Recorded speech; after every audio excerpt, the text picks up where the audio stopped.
বর্তমানে রাজনীতি অঙ্গনে সবচেয়ে বেশি ঘুরপাক খাচ্ছে নির্বাচন ইস্যু নিয়ে। শোনা যাচ্ছে আগামী ফেব্রুয়ারিতেই বাংলাদেশে জাতীয় সংসদ নির্বাচন অনুষ্ঠিত হবে। তবে এ নিয়ে রাজনৈতিক দলগুলোতে নানা গুঞ্জন রয়েছে। কেউ কেউ বলছেন ফেব্রুয়ারিতে নির্বাচন, আবার কেউ বা বলছেন ফেব্রুয়ারিতেই নির্বাচন নয়। তবে এই বিষয়ে সাধারণ মানুষ কি বলছে জানবো আজকের এই প্রতিবেদনে। আমরা দেশ চাই শান্তি, নির্বাচন সরকার হোক, বুঝছেন?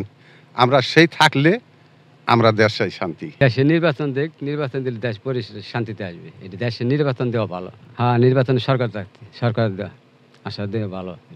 আমি চাইতেছি যে বলে নির্বাচন হোক, মানে দেশটা মানে একটু সুস্থভাবে চলুক। এই তো দ্রুত নির্বাচন হইলে মনে করেন যে দেশটা সুস্থভাবে চলবে আর কি।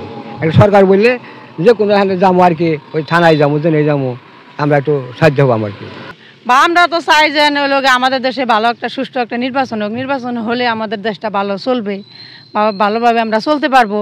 এখন তো রাস্তাঘাটে যেদিকে যায় ওইদিকে মনে করেন আমরা সমস্যা মনে করি। এই যে থাকলে দেশটা সুষ্ঠু মতো থাকে, গুছানি গাছানি থাকে, এই আর কি। ফেব্রুয়ারিতে আমাদের দেশের গণতন্ত্র উত্তরণের জন্য নির্বাচন অবশ্যই দরকার, এবং ফেব্রুয়ারিতে যাতে নির্বাচন হয় সেই আশাবাদ আমরা ব্যক্ত করি, এবং আমাদের দেশের গণতন্ত্রের জন্য ফেব্রুয়ারিতে নির্বাচন অত্যাবশ্যক।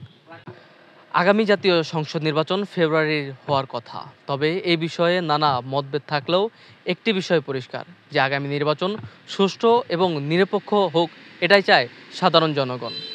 ইয়ামিন হোসেন পাটোয়ারি, কালিয়াকৈর, গাজীপুর।